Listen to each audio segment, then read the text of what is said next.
Քերծվածքակայուն, ջրադիմացկուն եւ հարվածակայուն լամինատների նշված տեսականին ձեռք բերեք իդեալ համակարգի խանութ սրահներից 1 քառակուսի մետրը սկսած ընդամենը 2450 դրամից։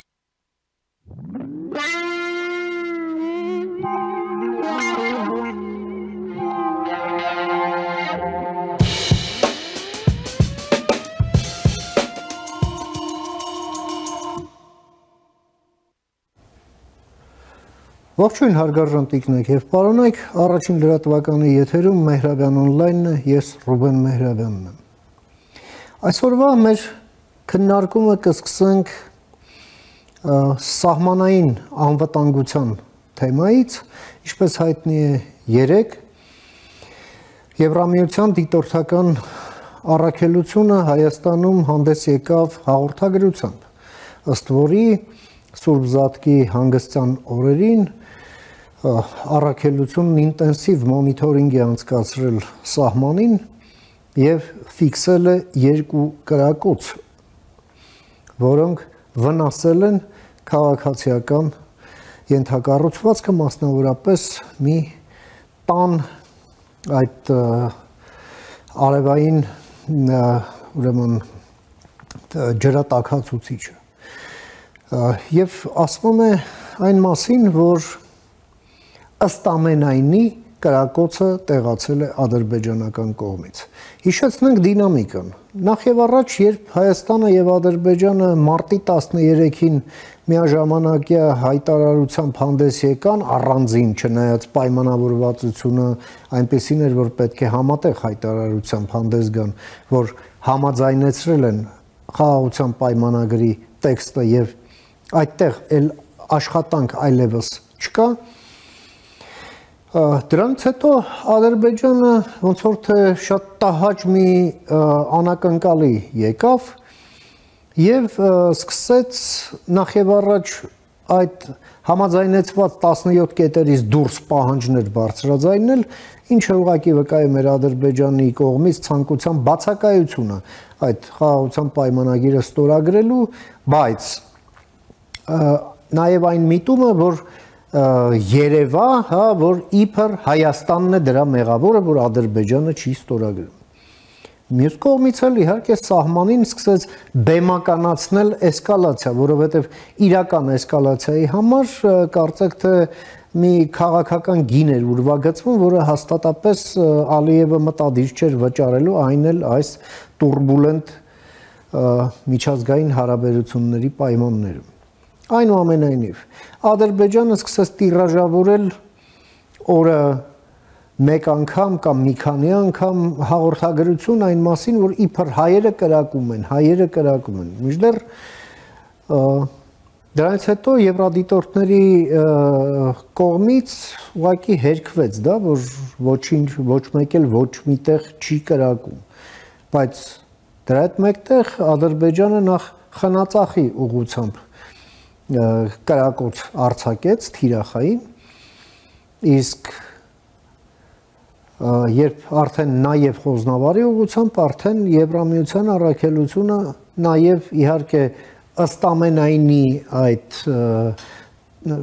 տեղը տալով, հա, ինչպես ասում են, բայց այնուամենայնիվ մատնացույց արեց արդեն Ադրբեջանին։ Ամսի 25-ին Բաքու է այցելելու Եվրամիության գլխավոր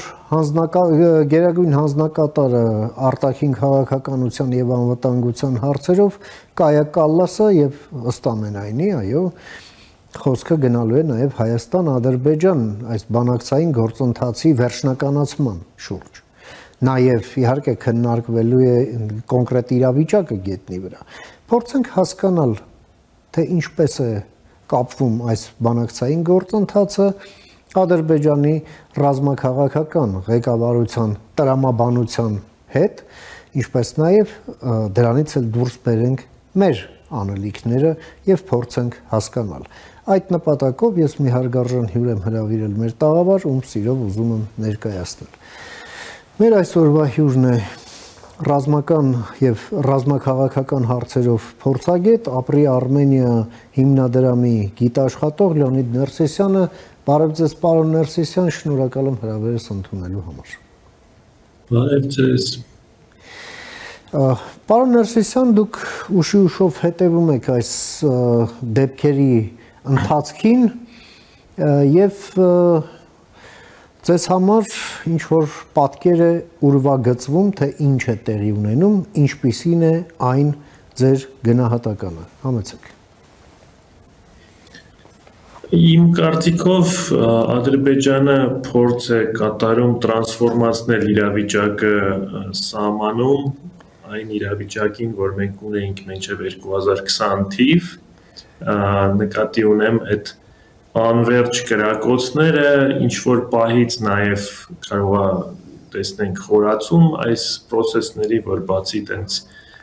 կրակոցներից մեկ նաև տեսնենք ինչ որ փոքր մարտեր սահմանում, զոհեր երկու կողմից եւ այդ մթնոլորտը հենց իմ կարծիքով իրենց կարող է օգնել բացատրել գոնե իրանց հանրությանը, թե ինչու իրանք չեն ստորագրում խաղաղության պայմանագիրը եւ ինչու Հայաստանի հետ չեն նորմալիզացնում իրենց հարաբերությունները, որովհետեւ մենք տեսնում ենք, որ հենց այդ ոնց դուք նշեցիք, այդ Հայաստանի համաձայնությունը վերջի այս պայմանագրի տարբերակի հետ այդքան էլ պոզիտիվ չէր Բաքվում ընկալված եւ մենք տեսանք, որ իրենք հենց դրանից հետո այս process-ը սկսեցին եւ հաստատ իրանց դուրը չի գալիս, որ իրենց 50, եթե չեմ սխալվում, պետությունից ավել հայտարարություն ստացան, որ պետք է հենց հիմա ստորագրել խաղաղության պայմանագիրը, այդ մթնոլորտը իրենց այդքան էլ դուր չի գալիս, որտեղ Հայաստանը շատ ավելի կոնստրուկտիվ է եւ իրենք են, որ մնացել են կողմ, որը տարօրինակ է բոլորի համար, ինչու չեն ստորագրում խաղաղության պայմանագիրը, հանուն արդարության այդ օրինակ մեր այդ ռեֆերենդումի եւ մեր Կոնստիտուցիայի փոփոխությունների մասին նախապայմանը իրենք մինչև այս համաձայնությունն էին բացաձայնում, այդ մնացելը արդեն 1 տարուց ավել իրենք դրա մասին խոսում են, բայց պետք է նշել, որ ասենք միջազգային հանրության համար, որոշ պետությունների համար դա շատ քիչ պատճառ է ինչու իրենք չեն ստորագրում խաղաղության պայմանագիրը, դրա համար իրենք կարող է նաև ուզենան սենց ավելի ծանր մթնոլորտ ձևավորեն հենց սահմաններում։ Այսինքն դա դուք ընկալում եք որպես քայլեր, որպեսզի ապահովվի բացատրությունը ներքին լսարանի համար, ես ճիշտ հասկացա ձեզ։ Համ ներքին, համ որևէ գոնե մասի համար պետությունների միջազգային հանրության համար, գոնե մի մասի համար բացատրել, թե ինչու մենք չենք ուզում ստորագրել, բայց բնականաբար այս պայմաններում, որոնք ձևավորվել են վերջի տարիներում, դա ինձ թվում է ավելի դժվար է անել, քան նախկինում։ Մյուս կողմից պետք է հասկանալ, որ եթե սա դառնա տենց քրոնիկ խնդիր, արդեն կարող է եւ ավելի երկարաժամկետում ազդեցություն որոշ չափով ունենա եւ որոշ երկրներ սկսեն այդ sense կոչված both sides-ը օգտագործել, երբ որ այդ նեյտրալ երկու կողմին սկսում են կոչեր անել, եկեք չկրակենք սահմանին, դա ես կարող եմ պատկերացնել, եթե դա ինչ-որ երկարաժամկետ դառնա եւ բոլորը ոնց որ արդեն բոլորի համար ինչ-որ սովորություն դառնա, որ հայ-ադրբեջանական սահմանին կրակում են, համ էլ պետք է հասկանալ, որ ինչքան էլ հայկական կողմը կոնստրուկտիվ լինի եւ էսկալացիա չուզենա, եթե կրակոցները լինեն հենց հայկական դիրքերի ուղղությամբ եւ ռիսկեր դա պարունակի հենց հայ զինվորների համար, ես չեմ տեսնում ոնց կարա հայկական կողմը չարձագանքի ինչ-որ պահից սկսած այս տիպի գործողությունների։ Պարոն Ներսիսյան, գանք նախ գետնի վրա հայկական կողմի, այսպես ասենք, արձագանքին, հա? Հետևյալն էր, որ նաև պաշտպանության նախարարը, պաշտպանության փոխնախարարը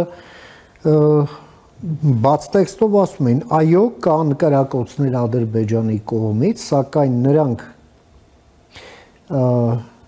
այսպես ուղղված չեն մեր կողմը, հետևապես հայկական կողմը դրա մասին հաղորդագրություն էլ չի տարածում եւ չի էլ պատասխանում։ Այս պահի դրությամբ գոնե իրավիճակն այդպիսինն է։ Համեցեք։ Այս պահի դրությամբ արդեն պաշտպանության նախարարությունը, եթե չեմ սխալվում, 3 անգամ ասել է, որ կոնկրետ գյուղի վրա կրակ է բացվել եւ մենք տեսել ենք ֆոտոներ, ասենք ոնց է վնասվել որոշ բնակելի շենքեր, դա արդեն ինձ թվում է չի համընկնում այն նախկին դիրքի հետ, որ մենակ ինչ-որ սենց կարելի ասել առանց որևէ թիրախի կրակ է բացվում։ Հիմա այսօր արևային պանելին են կպել, Աստված չանի վաղը կարող է գյուղացու է, չէ, այդ փամփուշտը կպնի, այդ դեպքում ինչ կարելի է ասել այդ թեմայով։ Եթե այս process-ը շարունակվի, սկզբից մենք ունենք առանց թիրախ կրակ, հետո ունենք ինչ-որ շենքերի թիրախավորում, եթե հետո մենք տեսնենք, որ process-ը շարժվի նրան, որ իրանք սկսեն կոնկրետ, օրինակի համար սնայպերները փորձեն կոնկրետ զինվոր սպանել կամ կոնկրետ ինչ-որ գյուղացի, այդ պահից ես չեմ հասկանում ոնց կարա հայկական բանակը չարձագանքի, որովհետև եթե չարձագանքեն, այդ process-ը մենակ ավելի ծանրանալու է եւ ոչ մի լավ բանի չի բերի։ Այսինքն ադրբեջանական կողմը դրանից ուղղակի ընդհանրապես կլկտիանա, այլ ոչ թե դա կընկալի որպես հայկական կողմի խաղաղասիրություն, հա, ճիշտ եմ հասկանում ձեզ։ Ինձ թվում է այո, որտեղ ամեն ինչ որ իրենք ցույց են տալիս, հենց մենք տեսնում ենք, որ ձեր ասած լկտիանալը հենց ամեն ինչի հետ է կապված, ինչքան Հայաստանը ավելի կոնստրուկտիվ է, այնքան իրենց դա ավելի ջղայնացնում է եւ դուր չի գալիս, բացի դրանից կան ինչ որ օրենքներ հենց ռազմական գործում, որոնք չի կարելի անտեսել, ասենք այդ եթե մեկ զինվոր ձեր մոտ են սպանել կամ երկու, դուք չեք կարող չարձագանքել դրան։ Դա հայելային այսպես։ Մենակ ադրբեջանական դաժե իրականության մեջ չի մենակ աշխատում, եթե այդպես ագրեսիվ կողմ կա, մինչև ինչ որ արձագանք իրենք չստանան, չեն հանգստանա։ Ես չեմ ասում, որ այդ պատասխանները միշտ պետքա լինեն շատ հրապարակային եւ PR-վեն, ոնց որ օրինակ հուլիսին 2020 թվականի եղավ, բայց պատասխանը պետք է լինի, եթե իրավիճակը շարժվի դեպի արդեն այդ տիպի փոքր ինչ-որ հակամարտություններ սահմանում, ինչ-որ փորձել պոստ վերցնել կամ փորձել սպա սպանել սնայպերի կողմից, այդ ամեն ինչը արդեն առանց արձագանք չի կարող մնալ։ Մենակ մի բան էլ կար, ամենաշատ դա կարա նաև ազդել հենց բանակի մարտունակության եւ մորալի մակարդակի վրա եւ դա չի կարող պոզիտիվ լինել։ Պարոն Ներսիսյան, տեսեք, այնուամենայնիվ Հայաստանը եւ Ադրբեջանը նաեւ, այսպես ասենք, կառավարման համակարգերն են տարբեր, փիլիսոփայությունն է ներսում տարբեր, ի վերջո Ադրբեջանը նաև ավտորիտար կլեպտոկրատ ռեժիմ է եւ այսպես ասենք իրենք առաջնորդվում են նաև այդ ռեժիմի բնույթին բնորոշ տրամաբանությամբ եւ հայկական կողմի կոնստրուկտիվիզմը նման ռեժիմները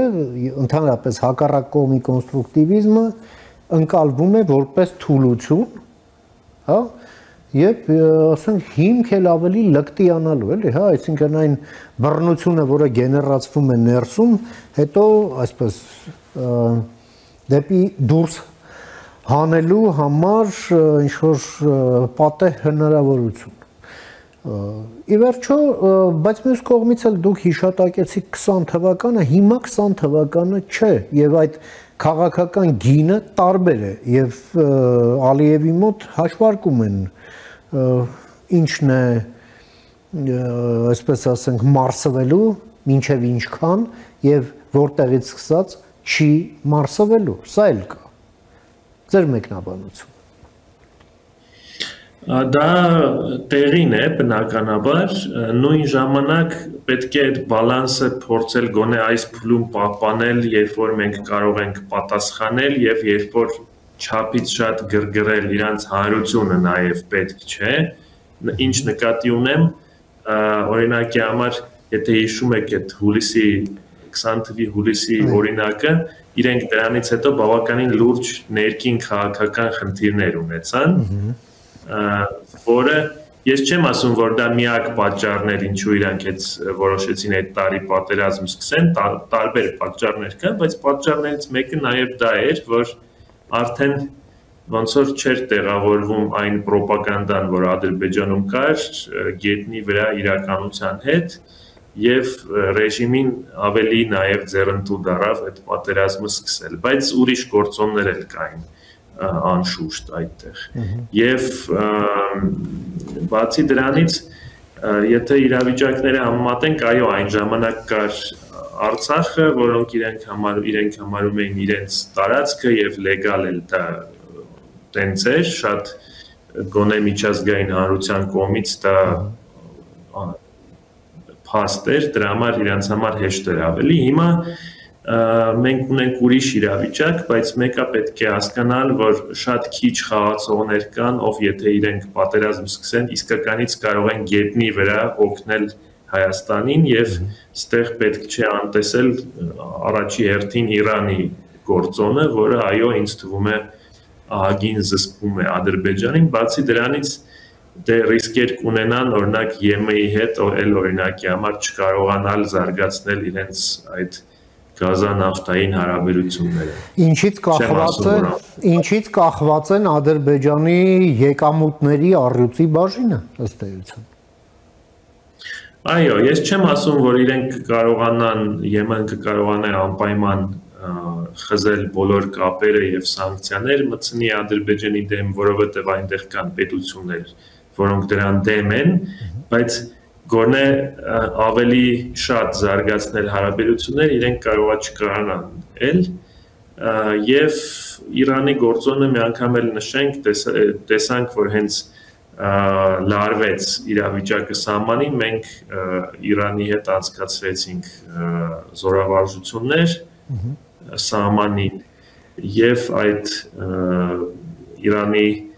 բարձրաձայնելը խնդրի ամեն ամիս ես կասեի բավականին ուղիղ եւ պարզ իր դերը խաղում է եւ խաղացել է այս վերջի 5 տարվա մեջ։ Եվ եզրափակելով պարոն Ներսիսյան, երբ Սամարղանդում տեղի էր ունենում Եվրամիություն Կենտրոնական Ասիա պատմության մեջ առաջին գագաթնաժողովը, այդ օրերին Բաքվում մի էներգետիկ հարցերով համաժողով էր տեղի ունենում, որին ելույթ ունեցավ նաև Միացյալ Նահանգների վարչակազմի ներկայացուցիչը էներգետիկայի հարցերով, ասելով բառացիորեն հետևյալը, որ Թրամփը եւ նրա վարչակազմը սպասում են երբե Հայաստանը եւ Ադրբեջանը ստորագրելու եւ վավերացնելու խաղաղության համաձայնագիրը։ Ինչ եք կարծում, այս ամենը ինչ ուղերձ է պարունակում իր մեջ, ինչ գործողություններ կարող ենք այսպես ակնկալել Միացյալ Նահանգներից եւ ինչպես այն կազդի այս վերջնականացման փուլում, հա, Հայաստան-Ադրբեջան բանակցային գործընթացում։ Խնդրեմ։ Այդ մոտեցումը տեղավորվում է Թրամփի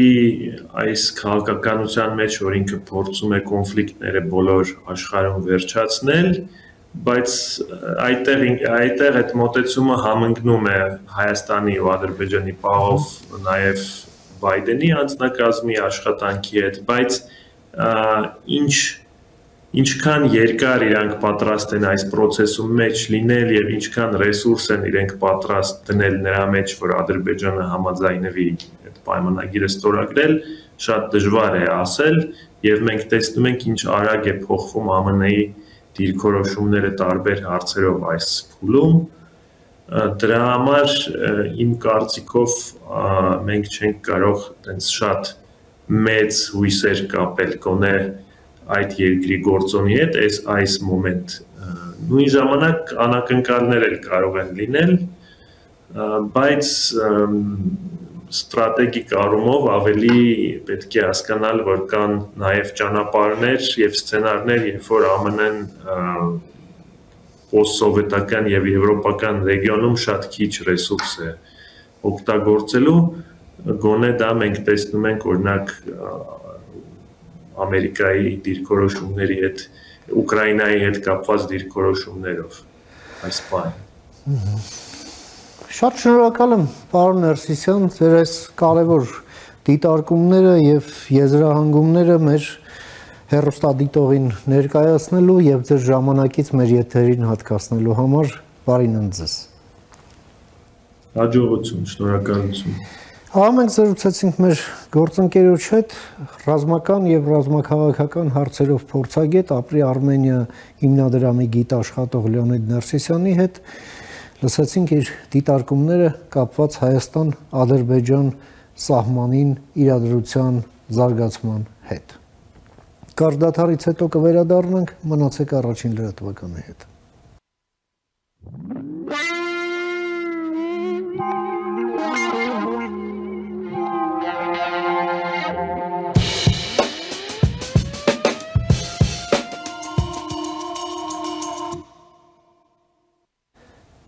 Շարունակում ենք մեր թողարկումը, առաջին լրատվականի եթերում կրկին Մեհրաբյան օնլայնն է, ես Ռուբեն Մեհրաբյանն եմ։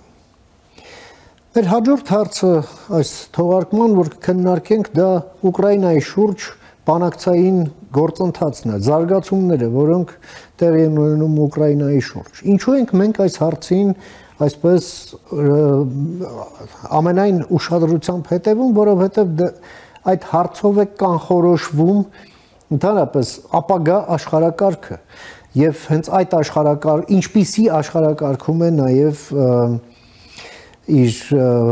ճանապարհը պատմության մեջ շարունակելու Հայաստանի Հանրապետությունը։ Եվ մենք այստեղ տեսնում ենք վտանգավոր զարգացումներ։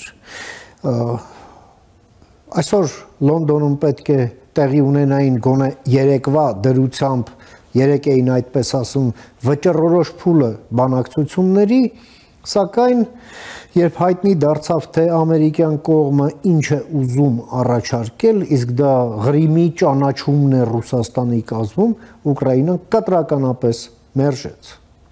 Եվ ամերիկյան պատվիրակությունը ուղղակի հայտարարեց, որ չի գալու Լոնդոն։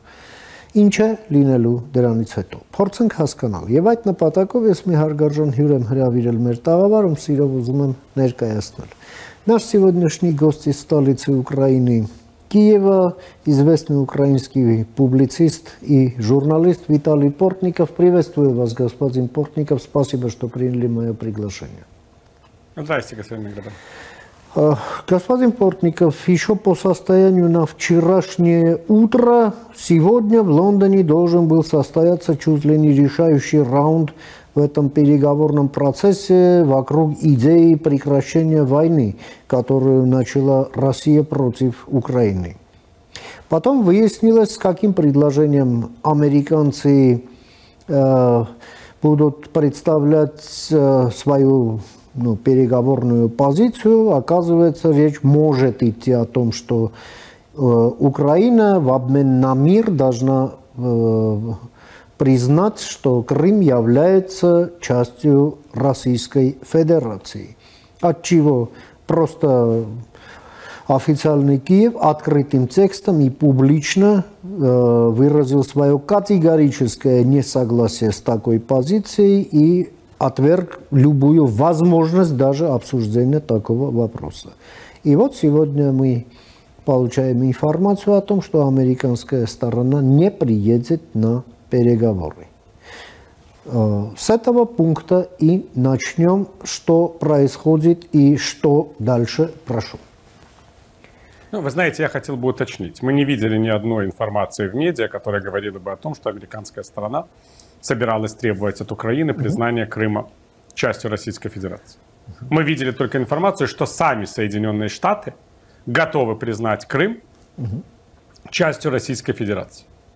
Что, в принципе, не ново для подходов Дональда Трампа, я все время об этом напоминаю, что в истории с заключением соглашения Авраама, соглашений о восстановлении отношений Израиля с арабскими странами или об установлении дипломатических отношений с арабскими странами, Соединенные Штаты точно так же отнеслись к требованиям Королевства Марокко. Королевство Марокко согласилось восстановить дипломатические отношения с Израилем, но в обмен на то, чтобы Соединенные Штаты признали американский суверенитет над Западной Сахарой. Да. Спорной территорией.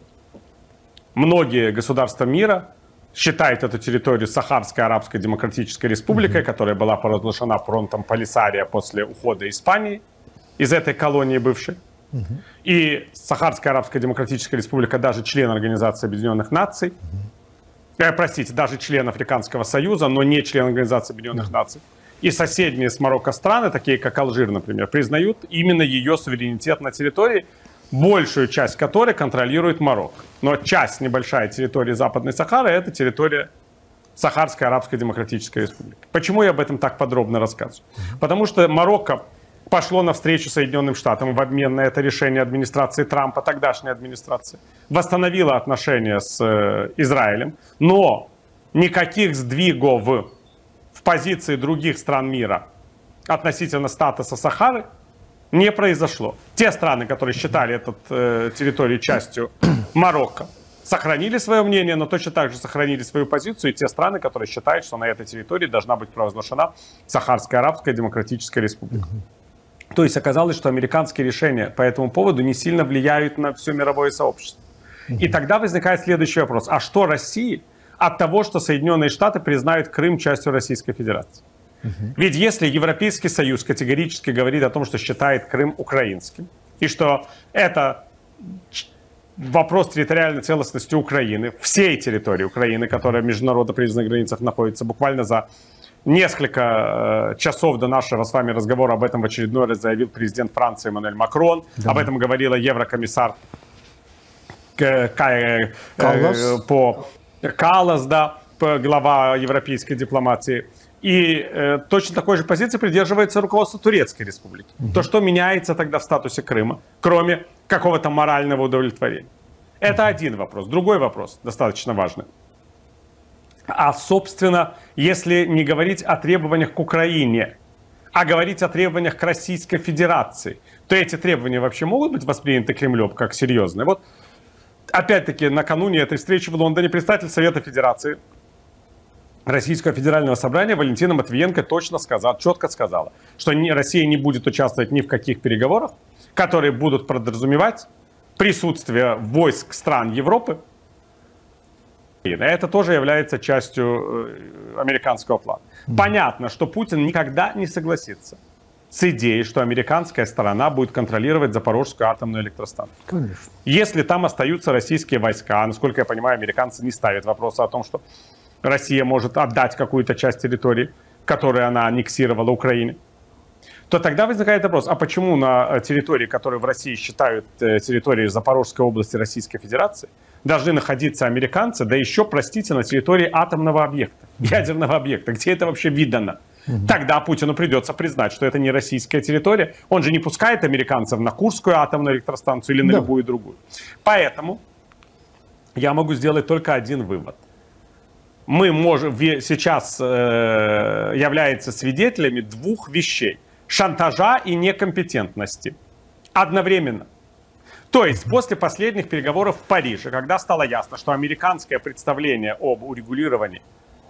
конфликта, о прекращении российско-украинской войны не воспринимается ни украинской стороной, ни европейцами,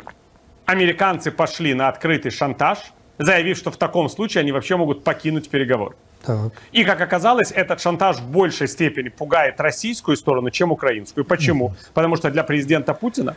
важно удержать Трампа за переговорным столом просто для того, чтобы сделать его соучастником своих преступлений. Ведь концепция Путина – это переговоры на фоне войны и обстрелов мирных украинских городов. А некомпетентность в том, что Соединенные Штаты предлагают обеим сторонам требования, на которые ни Украина, ни Россия не могут пойти. Это не вопрос достижения какого-либо компромисса. Это вопрос выставления и Москве, и Киеву счета, который не может быть приемлем для обеих сторон. Вот вице-президент Джей Ди Венс говорит, что Соединенные Штаты сделали обеим сторонам честное предложение. Честное предложение – это когда вы говорите о том, вы знаете, вы должны прекратить огонь по линии разграничения войск. И об этом, кстати, изначально говорил Трамп Путину и Зеленскому. И потом уже о чем-либо договариваться, правильно? Это честно. Если Украина не может выбить российские войска с тех территорий, где они находятся, а российские войска не могут продвинуться дальше, то честное предложение – это прекратить огонь. Все остальное – это тема переговоров после прекращения огня. Но если вы обуславливаете возможность прекращения огня теми требованиями, на которые обе стороны не могут пойти, то тогда возникает вопрос. Вы живете в реальном мире или вы на самом деле просто хотите покинуть стол для переговоров, утверждая, что вы оказались непонятыми своими партнерами и самой Россией? Вот это очень важный вопрос. Я хотел бы понять, чего в этих предложениях больше все-таки. Некомпетентности или стремления выйти из игры? Господин Портников, и тем не менее, вот этот разговор вокруг возможности признания Крыма частью России, что было и европейцами принято в штыки, в конце концов, они тоже ходили в школу и посещали уроки истории, которые, ну вот, своими параллелями уходят в 1938 год. Просто название Украина можно сменить на название Чехословакия, и, в общем-то, вся эта коллекция этих нарративов циркулировала и тогда. В конце концов, это не считаете, что это очень опасные разговоры вообще с точки зрения глобальной безопасности? Считаю. Я считаю, что если западные государства признают не только фактически, но и формально вопрос аннексии территории одного из европейских государств, то они таким образом открывают ящик Пандоры. Он открыт, кстати, не сегодня. Это ситуация с границами в Европе, как вы знаете, была нарушена уже на первых этапах краха Советского Союза. И мы знаем все этапы этого нарушения границ. Это Абхазия, Южная Осетия, Приднестровье, Нагорный Карабах, Косово, а внутри Югославии во время югославских войн республики на территории Хорватии, различные сербские краины, попытка создать отдельную республику сербскую на территории Боснии и Герцеговины. Все это разные конфликты, разные по своим корням, по истокам. Потому что тут мы имеем дело и с территориями, которые прямо управлялись советским руководством, и с этническими конфликтами, которые стали во многом результатом этнического противостояния, но тоже во многом подогревались из Кремля. Но тем не менее, каждый из этих конфликтов ставил вопрос о территориальной целостности под большое сомнение. Почему важен Крым? Потому что Крым — это первая ситуация после Второй мировой войны, когда одно из государств, участников этой Второй мировой войны и подписантов Хельсинского акта, присоединило к себе территорию другого государства без согласия этого государства. Кстати говоря, чего не было в 1938 году в Мюнхене. Потому что Чехословацкая республика согласилась с передачей Судет Германии. Это совсем не одно и то же. Да, понятно, под давлением согласилась, но правовые решения были приняты. Судеты не просто так перешли под контроль Германии. Это было решение Мюнхена, которое было затем имплементировано чехословацким государством в рамках урегулирования общих взаимоотношений с Германией. Ужасное решение, совершенно преступное, как мне кажется, но тем не менее я хотел бы напомнить о различиях. Украина никогда не признавала аннексии Крыма. Смотрите, Армения никогда не присоединяла к себе Нагорный Карабах с правовой точки зрения. Нет. Как вы прекрасно помните. Да. Абхазия и Южная Осетия, да, были признаны независимыми государствами России, но они не были присоединены к Российской Федерации. Приднестровье объявило себя независимым государством, но его никто таковым не признает. То же самое произошло и на территории бывшей Югославии. Были провозглашены различные сербские республики, но Сербия никогда не признавала их независимости и не присоединяла их территорию к себе.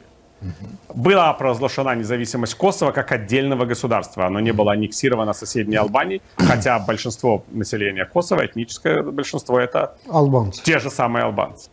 Поэтому я настаиваю на том, что именно Крым с последующей аннексией Донецкой, Луганской, Херсонской и Запорожской областей Украины создали совершенно другую правовую ситуацию, и она не может быть нормализована. Понимаете, любой конфликт так или иначе имел возможности для решения.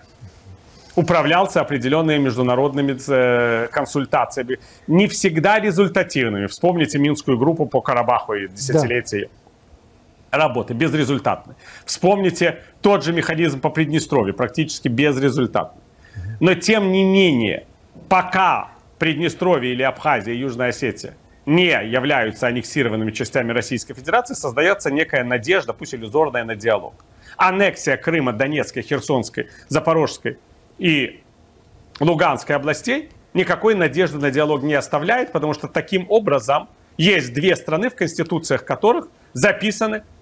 одни и те же территории. Это экзистенциальный конфликт без реальной возможности решения. Настоящая правовая ловушка, созданная Путиным именно для того, чтобы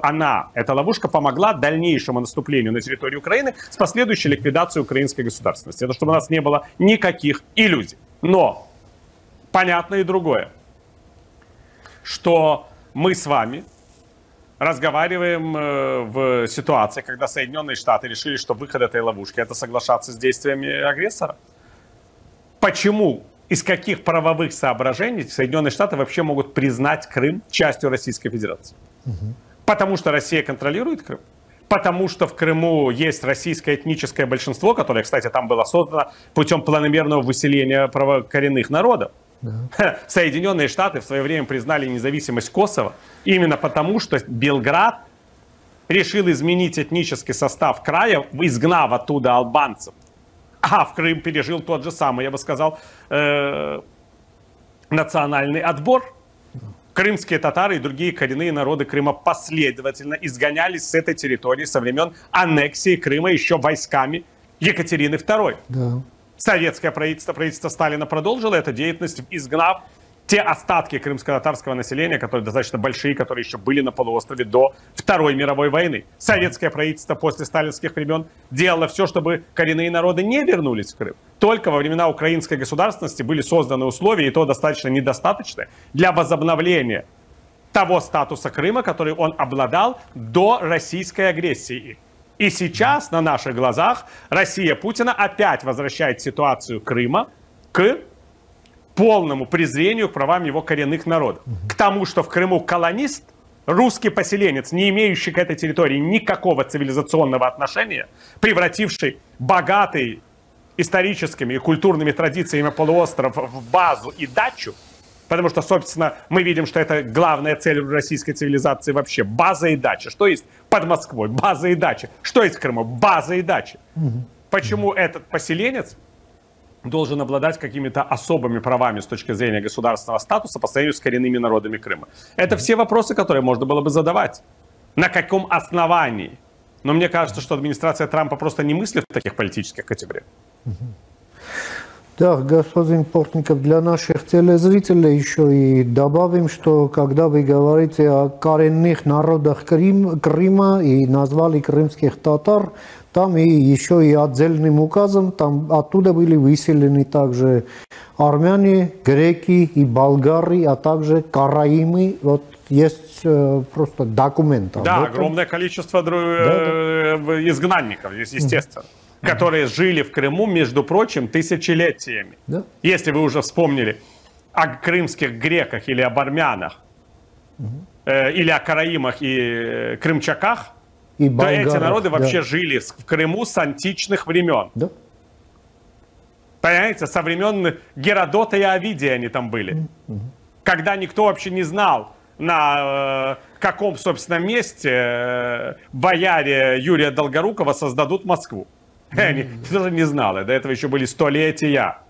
если уж говорить об исторической ценности и памяти. И вот этих людей, потомков этих людей действительно выгнали. Господин Портников, еще один такой очень важный момент. Уже на фоне вот этих переговоров, при циркуляции уже тех нарративов, которые мы уже обсудили с вами, мы видим, что Россия интенсифицирует свои гибридные нападения на ряд постсоветских государств, где скоро предстоят выборы. Казалось бы, там они и войну с Украиной, в общем-то, там завели к мертвой точке, потому что, как вы уже отметили, дальнейшее продвижение российских войск сейчас представляется невозможным, да, более или менее масштабные действия. Но зато у них хватает ресурса на то, чтобы выделить это на раскачку ситуации в Молдове, на раскачку ситуации в Армении. И мы видим, что содержание их головы так никак не изменилось, их планы не изменились, их видения не изменились, их цели не изменились. И мы сталкиваемся с новой волной гибридной войны России. Что вы скажете по этому поводу?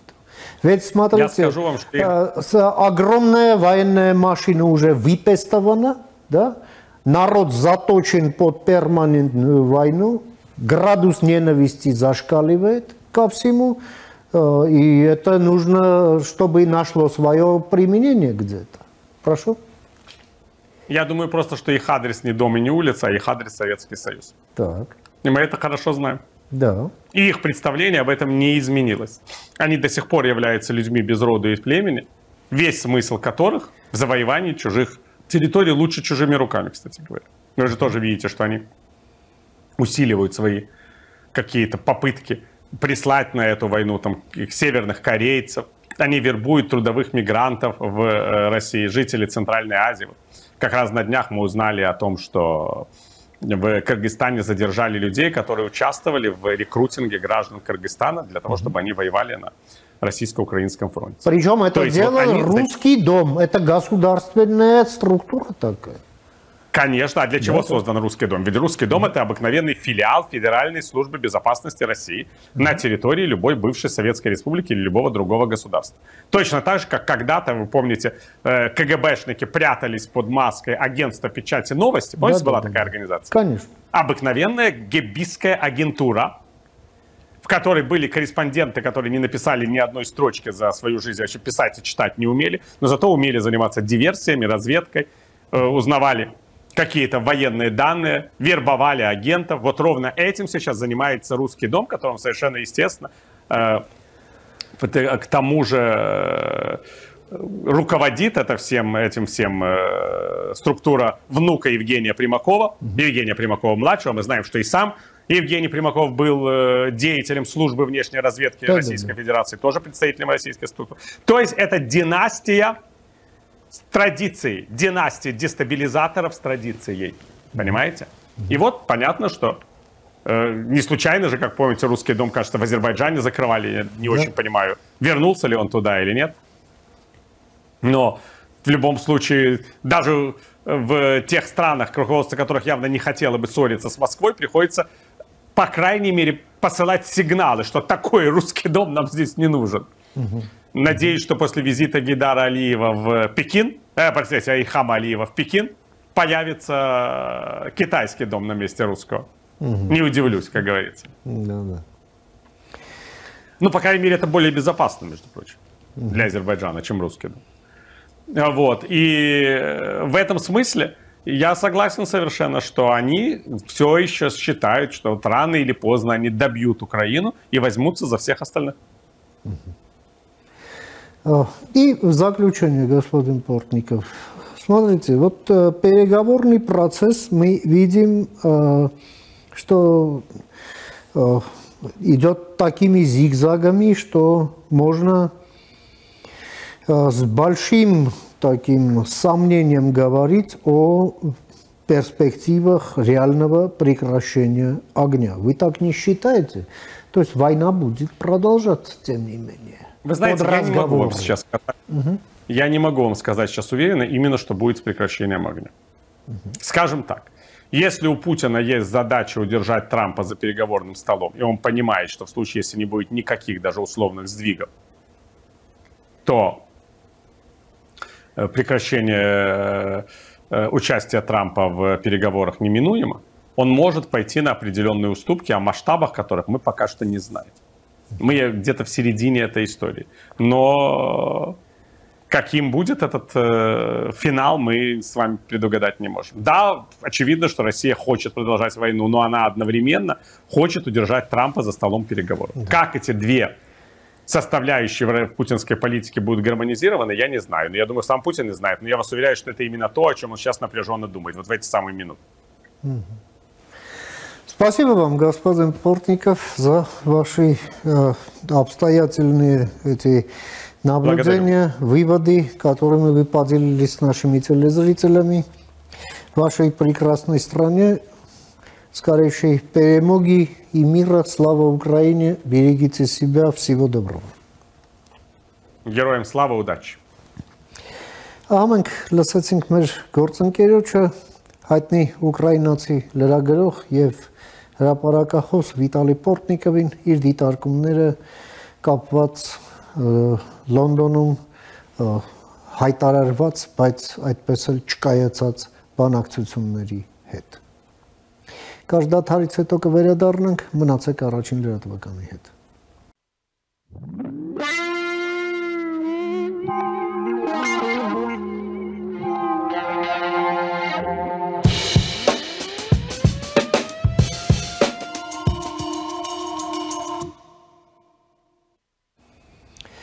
Շարունակում ենք մեր թողարկումը, առաջին լրատվականի եթերում կրկին Մեհրաբան օնլայնն է, ես Ռուբեն Մեհրաբյանն եմ։ Մեր թողարկման եզրափակիչ մասում քննարկենք եւս մի հարց, որը մեր հասարակության մեջ տարբեր խոսակցությունների, դատողությունների եւ բանավեճերի առիթ դարձավ։ Խոսքը մի համերգի մասին է, որը օրերս տեղի էր ունեցել մեր մարզահամերգային համալիրում, այնտեղ համերգով հանդես էր եկել մի երգիչ Թաթուլ Ավոյանը, որի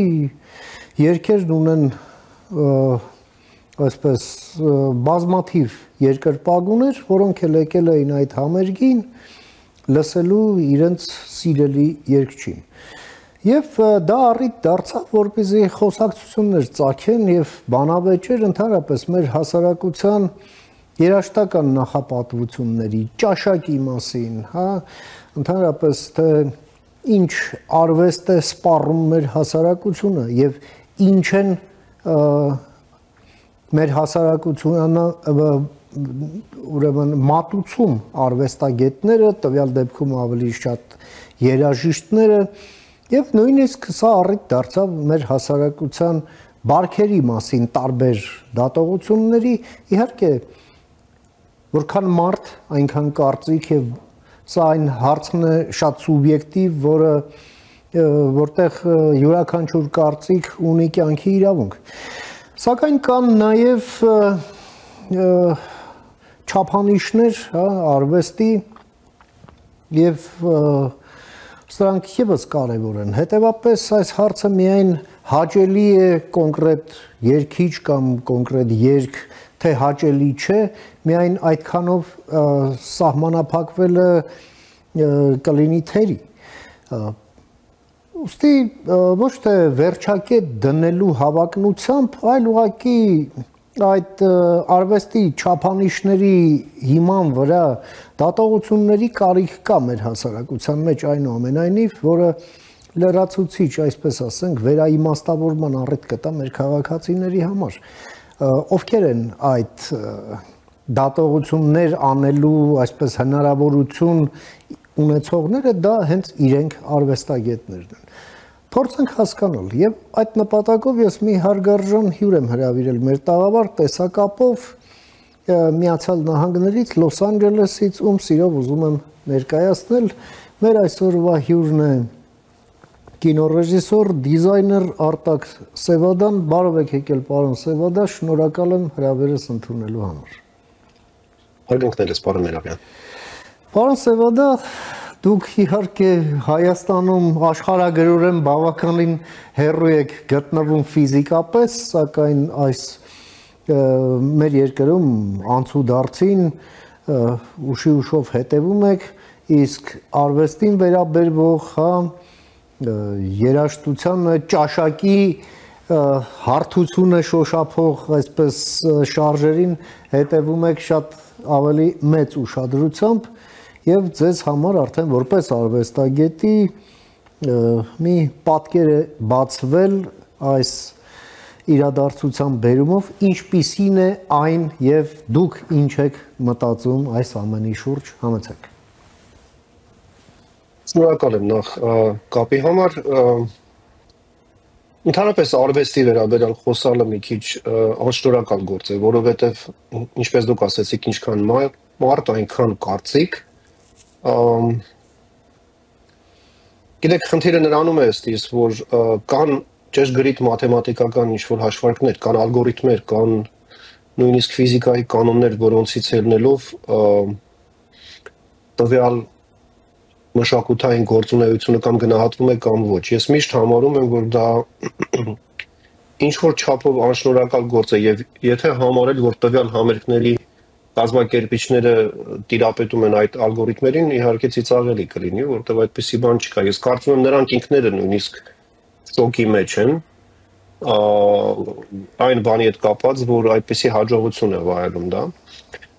Պատասխանները շատ ավելի մաթեմատիկական են եւ կարծում եմ, որ այստեղ դերը մեծ ունենում փաթեթավորում այն ամեն ինչի, ինչ ձևի մեջ, որ դա մատուցվում է ժողովրդին Եվ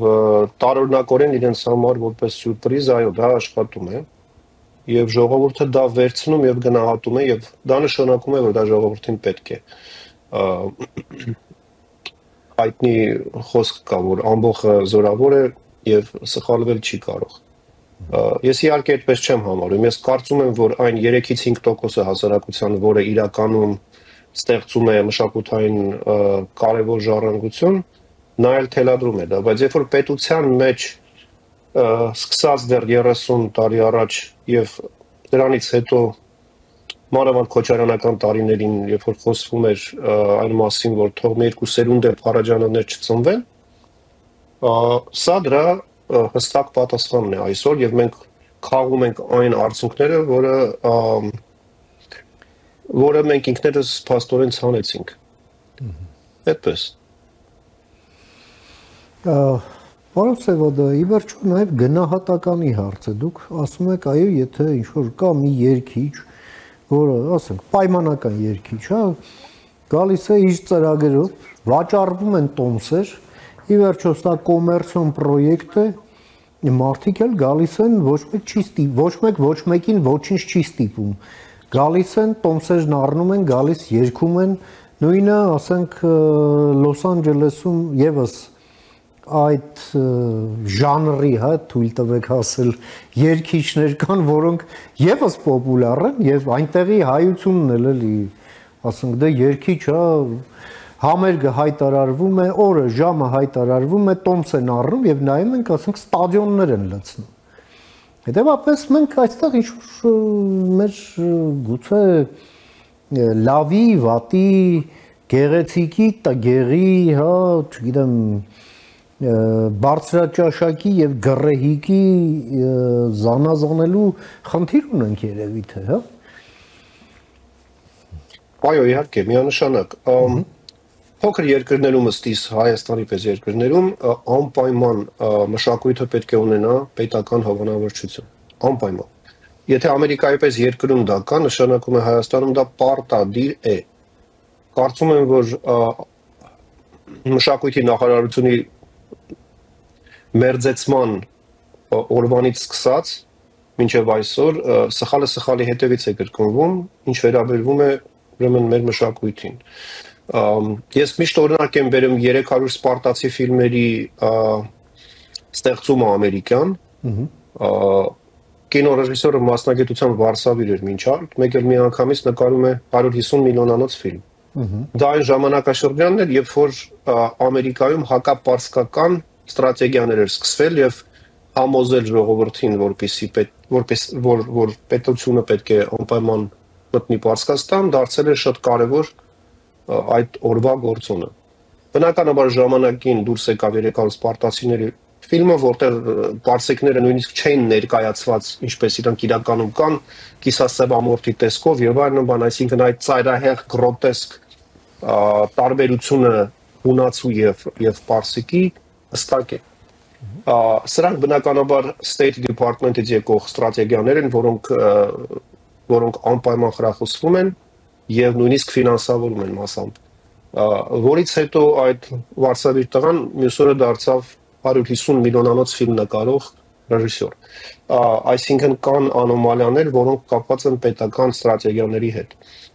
Երբ որ մեր պետությունը, մեր պետականությունը Հայաստանի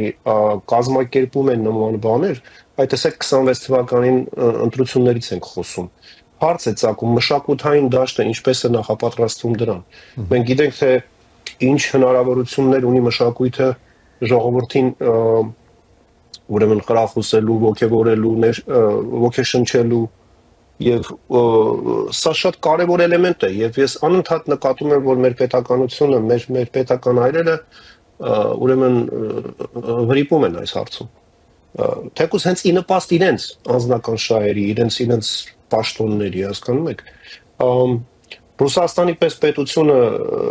նույնիսկ մեծ ֆինանսներ ներդրեց իր մշակութային զարգացման մեջ, այդ digitized կոչված էլեմենտի մեջ, որպեսզի ամբողջ իրենց դասական ժառանգությունը տեղափոխի դեպի 21-րդ դար։ Իմ բազմաթիվ այցերը Հայաստան եւ բազմաթիվ հանդիպումները պետական այրերի այս թեմաներով ցավոք սրտի միշտ բախվել են ինչ-որ խնդիրների հետ։ Բնականաբար, եթե գալիս ես Միացյալ Նահանգներից, արդեն կան կասկածներ այն փաստի հետ, թե ինչ ես նկարում եւ ինչի համար ես նկարում։ Մի քանի անգամ նույնիսկ հստակ պատասխանել են, որ կարծում ենք հակառուսական պրոյեկտներ ես անում։ Այդպես, բնականաբար մշակույթը սրանից շատ տուժում է եւ այսօր քաղում ենք այն, ինչ որ մենք ցանել ենք արդեն 30-35 տարի։ Այսպես։ Պարոն Սևադա, այնուամենայնիվ, տեսեք, մի, չգիտեմ, հեղինակին չեմ ճանաչում, բայց մի հատ շատ լավ խոսք կա, էլի, որ ասում են, ասա ինչ ես լսում, ասեմ ով ես դու։ Լավ, այս դժվար է չհամաձայնելը սրան, բայց մյուս կողմից էլ կա օբյեկտիվ իրականություն, հա։ Տեսեք, մենք նեղսրտում ենք, որ լավ ես ինչ, չգիտեմ, թուրքական, արաբական, կամ ասենք ինչ-որ մոտիվ, ինչու ես կլկլոցով երգում եւ այլն։ Հիմա կներեք, ասենք դարեր շարունակ այս տարածքը եղել է, այսպես ասենք, մուսուլմանական գերիշխող մշակույթի այսպես ճնշման ներքո եւ այո, բերել է ինչ-ինչ փոփոխությունների, հիմա ժամանակակից մեր արվեստը սերում է այդ դարերից եկած այդ բանի, որը իհարկե Կոմիտասը զտեց, բայց դա այո, դարձավ այսպես բարձրաճաշակ արվեստ, բայց ոչ հիմք փոփ արվեստի, հա։ Միջդեռ, ասենք, նույն հենց վերցնենք Միացյալ Նահանգները, որտեղ դուք ապրում եւ աշխատում եք, այնտեղ ինչ է։ Այնտեղ country-ից սերված երաժշտությունը, որը դարձավ ջազ եւ հետո գրավեց աշխարհը։ Նաեւ Հայաստանում կան բազմահազար երկրպագուներ ջազի, բայց իհարկե չես համեմատի այս ժանրի, որը ռաբիզ են կոչում, այս ժանրի պոպուլարության հետ։ Այնուամենայնիվ, հա, այդ երաժշտական ճաշակի վրա ազդեցության ի վերջո տեսեք, կան դպրոցներ, այնտեղ երգի դասատուներ, երգի դասեր, կան երաժշտական դպրոցներ, որտեղ թե ժողովրդական գործիքներ են, թե, չգիտեմ, դասական երաժշտության, հա, թե ժամանակակից այլ, այսպես ասենք, ոչ դասական, չնայած դրանք էլ եւս դասական են, հա։ Այս ամենը ինչպես կարող է ազդել, ի վերջո դե լավ, ասենք, այսպես դա ամենայն դեպս այն չէ, ինչ բնորոշում է հայկական մշակույթը, լինի փոփ մշակույթը, դասական մշակույթը, թե եւ այլն։ Ձեր մոտեցումը ինչպիսի՞ն է։ Գիտեք, ես բազմիցս ապացուցել եմ իմ երաժշտական գործերում, որ մեր հոգևոր երաժշտությունից մինչև Beatles-ներ ընդամենը մեկ քայլ է։ Դորիան մոդ երաժշտական ժանրը, որը գալիս է եւ մեր հայկական հոգևոր երաժշտությունից, բնականաբար Կոմիտասի մեծ ժառանգությունը դրանից հետո մեր ժողովրդական գործերը վերամշակման եւ համամարտկային դաշտ հանելու իր մեծ գործում ես կարծում եմ անկեղծ ասած, որ մեր եվրոպական նկրտումները իրականում պետք է կրեն մշակութային բացատրություն եւ այնպես այսօր մեր վարչապետը չի անում այդ ընտրությունը վերջնականապես, չնայած ժողովրդի մեծամասնությունը ձեր օգնությամբ հասավ այդ որոշմանը, նույնպես չի արվում այդ մշակութային քայլը, այսինքն մենք Կոմիտասի շնորհիվ եվրոպականացրեցինք այն երաժշտությունը, որը հենց հիմքն էր ըստիս եվրոպական երաժշտության, բայց ժողովրդի մոտեցումը եղավ այլ կերպ եւ դա գալիս է նույնպես պետական այրերի պահվածքից ինչպես երկրի քաղաքականությունը այնպես էլ մշակույթը եւ հակառակը այստեղ իմ կարծիքով ոչ մի տարբերություն չկա ըստիս մենք հայրենասեր ենք դրսում մենք օտարամոլ ենք երկրի ներսում սա շատ կարեւոր գնահատական եմ համարում սա հենց ասում էր Աղասի Այվազյանը որ ինձ շատ էի սիրում մենք հայրենասեր ենք դրսում մենք օտարամոլ ենք ներսում գնահատում ենք չգիտեմ ռուսական երաժշտություն այսպես կոչված պապսան վստահ եմ որ նույն կերպ ինչպես ռաբիզ երաժշտությունը լցնում ենք դալիճները նաև ռուսական համերգների եւ սա ընդհանուր գնահատականն է դառնում եւ ընդհանուր որակը այն ինչ մենք այսպես ասած ինչ ցանում այն հավաքում ես բարդ է գիտեք անկեղծ ասած շատ բարդ է ասել ինչն է պատճառը եւ ինչ ալգորիթմեր են որոնք վերջին հաշվով աշխատում կամ չեն աշխատում բայց ճաշակը որակը սրանք սկզբունքներ են որոնք ցանում ես 25-30 տարի առաջ եւ դրա արդյունքները քաղում ես ասենք մոտավորապես 50-ից 60 տարի հետո հիմա խնդիրը այն չէ որ Փարաջանովներ մի երկու սերունդ թող չլինեն այլ նրանում է որ բա եթե այլևս երբեք չլինեն հասկանում եք շատ վտանգավոր է սա դա որ եթե երբեք չլինեն եթե միջին ուրեմն երիտասարդ այսպես ասած ստատիստիկ արդեն ամբողջովին օտարամոլ է իր ճաշակով եւ այդ լատինատար գրելը այդ երաժշտական ինֆլուենսները այսպես կոչված օտարի են ըստիս դա արդեն շատ մեծ պետականության վնաս է մենք անդադ խոսում ենք մեր պետականության պահպանման մասին բայց ինչի համար ենք մենք պահպանում մեր պետականությունը ինձ համար շատ կարևոր հարց է սա ինչն է որ մեզ պետք է թույլ տա որպեսզի մենք պահենք մեր պետականությունը դա մեր մշակույթն է միայն որտեվ առանց մշակույթի մենք ընդհանրապես ինչ որ մի հատ ազգաբնակչություն ենք որը ապրում է տվյալ տարածքի վրա եւ գիտեք շատ ժամանակ որ ասում են հայերին կվերացնեն Հայաստանը կվերանա ես չեմ մտածում հայերին կվերացնեն ես մտածում եմ Բաբաջանյան կվերացնեն Խաչատրյան կվերացնեն Փարաջանով կվերացնեն ես մտածում եմ այն ժառանգությունը որ տվյալ ազգը ունի թողել եւ դեռ պետք է թողնի ես ավելի քան վստահ եմ որ եթե մեր պետությունը մեր այրերը կարողանան ճիշտ ներդրում անեն մշակույթի մեջ մենք ընդամենը 1-ից 2 սերունդի ընթացքում կունենանք ռենեսանս հայկական հողի վրա։ Ես ավելի քան վստահ եմ, այն ինչ որ տալիս է մեր ժողովուրդը իր ծոցից, իր զավակների, իր մինասների, իր փոքրիկ գյուղերից դուրս եկող մարդիկ, որոնք համաշխարհային կերպարներ են դառնում, ասենք Խաչատրյանի պես, միայն պետք է հավատալ, որ այդ ներդրումները, որոնք արվում են մեր տաղանդի, մեր արվեստագետների, մեր երիտասարդների մեջ, չափազանց կարևոր են։ Երևի թե ավելի կարևոր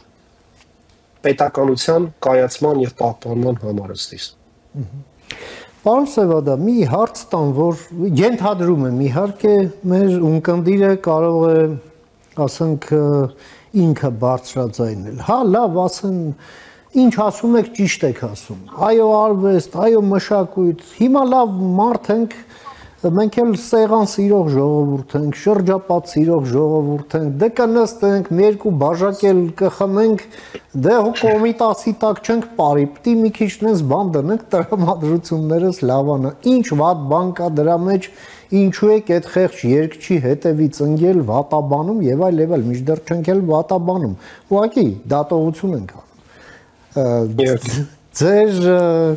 այսպես ասենք, ձեր արձագանքը հիպոթետիկ նման հարցին, էլի։ Ընտրեմ մեծ հաճույքով։ Երբ որ սեղանների ենք նստում եւ մենք նույնիսկ պրիմիտիվ փոքրիկ զրույցների մեջ խոսում ենք կամ կենաց ենք բարձրացնում, այսօր ուշադրություն դարձրեք բառապաշարի սակավությունը, ուր է հասել։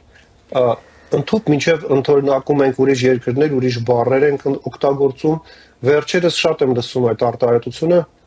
խմում եմ քո համար, խմում եմ քեզ համար։ Տվյալ մարդուն ուզում ես ասես, որ սիրելիս, խմիր քեզ համար, բայց եթե խմում ես իմ կենացը, դա հայերենում այդպես է հնչում։ Եթե թարգմանում եք ռուսերենի «я пью за вас», ճիշտ չեք անում։ Մենք ունենք լեզու, մենք ունենք բառապաշար, դա էներգետիկա է, դա վիբրացիաներ են, դա տանում է լրիվ ուրիշ դաշտ, չափազանց կարևորում եմ սա, որպեսզի մենք ոչ միայն խոսենք հայերեն, այլ նաև մտածենք հայերեն, եւ կարողանանք զատել մի լեզուն մյուսից։ Երբ որ մեր մոտ աջապ սանդալ հոգեբանության մեջ լեզվամտածողության այդ բանը փոխվում են նաև մեր ստանդարտները, այսինքն դա փոխում է մեր մշակույթը։ Լեզվամտածողությունը բերում է նոր վիբրացիաներ եւ այդ վիբրացիաներն են, որ այսօր համալիրում ստացան իրենց պատասխանը։ Էնպես որ ես կարծում եմ անձնական ուրախությունները եւ տոնակատարությունները չպետք է դառնան համազգային։ Դա միշտ էլ եղել է սովետական շրջանում էլ կար, բայց այն ինչ որ կատարվում էր ձեր օջախում կամ ձեր ռեստորանային հավաքույթներում, դա չէր ամբողջ ազգով մեկ ներկայացվում։ Գիտեք, ըստի սկսվեց այն ցածրորակ մատերիալներից, որոնք ստեղծվում էին արդեն պոստսովետական իրականության մեջ, այդ մեր բակերը, այդ կավեհները, այդ անեկդոտային մակարդակի հումորները, որտեղ ոչ թե հումոր էին անում, այլ ձեռք էին առնում իրար, սա բերեց այն այսօրվան, որտեղ նմանատիպ կերպարները քաղաքական դաշտում նույնիսկ գնահատվում են եւ բարձր ռեյտինգներ են ստանում, այսինքն իրականում եթե մի քիչ գրոտեսկ ասեմ, քաջնազարային դարաշրջան է դարձել, որտեղ այդ կերպարները մեկ դարքեն ջարդեն 1000 դարձել են արդեն ազգային իկոնաներ նույնիսկ բարձր գնահատված եւ նույնիսկ նրանց խոսքը արդեն մեջբերում են անում, նույնիսկ եթե դա կիսահայոյանքի տեսքով է։ Շատ վտանգավոր է, մենք մեծ ուշադրություն պետք է դարձնենք, ուրեմն այն մշակույթին, որը ստեղծում ենք։ Ես կարծում եմ մի քիչ այստեղ արվեստագետների մեղքը կա, որովհետեւ այն դպրոցները, որոնք պետք է ստեղծվեն կինոյում, դիզայնում եւ շատ այլ ժանրերում, ուղղակի չկան։ Շատ անկեղծ ասած շատ բարձր եմ գնահատում այն ինչ որ հայրս է այսօր անում Հայաստանում, ոչ թե որտեղ նա իմ հայրն է, այլ որովհետև իր արած աշխատանքը իմ կարծիքով անգնահատելի է։ Այն դպրոցը, որ ինքը ստեղծել է եւ կրթում է երեխաներ այն միջավայրում, որտեղ այսօր դա շատ բարդ է անել։ Երբ որ խոսում ես բարձր արվեստից, մեծ քանակությամբ մարդիկ խոսում են բաշարաչիությունից։ Վերջերս խոսում էին մի կինո դերասանի մասին, որի անունը չեմ ուզենա բարձրաձայնել, բայց հայտնի հայաստանյան կինո դերասան է։ Եվ գովում էին իրեն, գովում էին կինոգործիչները ու շատ մեծ համակ ունեցող մարդիկ նախկին 50-60 տարվա։ Եվ ես ապշեցի ուղակի։ Ասացի ինչի մասին եք խոսում ախր։ Անտաղանդ է այդ մարդը, ասացին այո, բայց բաշարաչի է։ Այսինքն մենք, երբ որ տաղանդը խառնում ենք ունակությունների հետ, այստեղ շատ մեծ լուրջ բախում ենք ունենալու ապագայում, իրական գնահատականներ տալու շնորհքով եւ անշնորհքին եւ տաղանդավոր եւ անտաղանդին, որտեվ անել դեռ դա չի նշանակում մնալ պատմության մեջ, անել դեռ դա չի նշանակում ստեղծել շարունակողական մշակութային ինչ-որ ժառանգություն։ Սա բոլորին տրված չէ բնականաբար եւ ես ուղղակի պետք է հրախուսեմ, որպեսզի նման համերգները, նման այսպես ասած հավաքույթները արվեն շատ ավելի փոքր մակարդակով, որովհետև սա շատ վատ տեղ է իրականում տանում, հասկանում եք։ Ինչ է նշանակում Պարսկաստանից կամ Վրաստանից այսօր գալիս են նմանատիպ համերգների, չեմ ասում Հայաստանի ժողովուրդը։ Ինձ համար բավականին վիրավորական է, երբ որ ես տեսնում եմ այնինչ կատարվեց Գյումրիում, եւ սա ըստիս իր տեսակի մեջ այդ նույն գյումրիացման պատճառներից մեկն է, որովհետև մենք կենտրոնացման լուրջ եւ ծանր խնդիր ունենք այսօր։ Եվ դա մշակութային է, հասկանում եք, ինչի այսօր մարդը չի գնում, այսինք ճիշտ ընտրությունների, որովհետև այդ ինֆորմացիոն, այդ noise կոչվածի մեջ, այդ ընդհանուր ուրեմն ձայնի այդ ընդհանուր այդ noise կոչվածի մեջ շատ բարդ է այսօր կարողանալ զատել, դատել եւ հասկանալ որն է իրականը, որը չէ, որն է ստում, որը չէ, եւ դրա համար գիտեք նույնիսկ այս վերջերս անդադ ես լսում եմ շատ է կրկնվում, որ դե հերիք է դուդուկա խեղտ անեք։ Սա էլ իր հերթին նորից ինչ որ մեծ շատ վտանգավոր էտապ է մեր կյանքում։ Այսինքն գիտեք ինչ ուրախանալ, մի քիչ ուրախ, մի քիչ մենք նույնիսկ չենք հասկանում ուրախանալու կոնտեքստը, դա ինչ է իր մեջ պարունակում եւ այդ ինչ տերմիններ ենք օգտագործում, ինչ է նշանակում մի դուդուկացրեք։ Այսինչ ամերիկյան լավ խոսք ասում են paying body, այսինչ ցավի մարմին է, որը մենք մեր հետ կրում ենք, որը մեր ունեցած ժառանգությունը, մեր ունեցած երաժշտական գործիքների ձայնը այսօր ներկայացվում է որպես նեգատիվ, հասկանում եք, այսինքն մի դուդուկացրու, մի տխրացրու, այսինքն մտածել մի տուր։ Ես ուղղակի ապշում եմ այս տեսակի մտածողության վրա, որը արդեն դարձել է ազգային նկարագիր։ Եվ այդ ձեր ասած համերգները, որ լցվում են, իրանք արվում են նույն պատճառով։ Գիտեք, մարդը, որը դեպրեսիայի մեջ է, ինքը իր հերթին նայում է ուրիշ մարդու մասին, որը իրանից ավելի դեպրեսիվ վիճակում է։ Մոռանալով իր դեպրեսիան, սկսում է հետևել դիմացինի դեպրեսիային, կինոյի տեսքով, երաժշտության տեսքով եւ դա իրեն ինչ-որ անհասկանալի նորից էլի մաթեմատիկական ալգորիթմեր է, որը աշխատում է։ Եվ նույն պրինցիպով արվում է նույնի հակառակը։ Այստեղ հոգեբանական շատ ծանր տրավմաներ են տարած այս մարդիկ, որոնք այսօր 5 րոպեանոց արագ ինչ-որ բաներ լիցքաթափում են ուզում, հասկանում եք։ Այ հասարակարգը ցավոք սրտի մեր այսօր այդ վիճակում է։ Ինչի են այսօր այդ նույն երիտասարդները անեկդոտային մակարդակի շոուներ կազմակերպում Հայաստանի եւ արտասահմանի տարբեր քաղաքներում եւ ֆուլ դալիճներում են անցնում սրանք, որտեվ մենք կորցրել ենք մեր արմատները, որտեղից գալիս ենք։ Սովետական 70 տարվա տրադիցիաները բնականաբար ընդհանրապես խառնել են այդ բոլոր ալիքները մեզ համար։ Եվ հիմա կանգնած ենք այսպես ջրբաժանի առաջ, ինչպես դուք սիրում եք ասեք, այդ ջրբաժանը իր հերթին մշակութային է։ Եվ այդ մշակութային ջրբաժանն է, որ վերջին հաշվով պետք է բացի դռները մեր պետականության, որովհետև ոնց ենք ներկայանալու աշխարհին ինչով, սա կարևորագույն հարց է։ Այդպես բանը մերաբան։ Շատ շնորհակալ եմ, պարոն Սևադա, ձեր այս չափազանց կարևոր այս դեր դիտարկումները եւ եզրահանգումները մեր հեռուստադիտողին ներկայացնելու եւ ձեր ժամանակից մեր եթերին հատկացնելու համար բարին ձեզ։ Ահա մենք լսեցինք մեր գործընկերոջը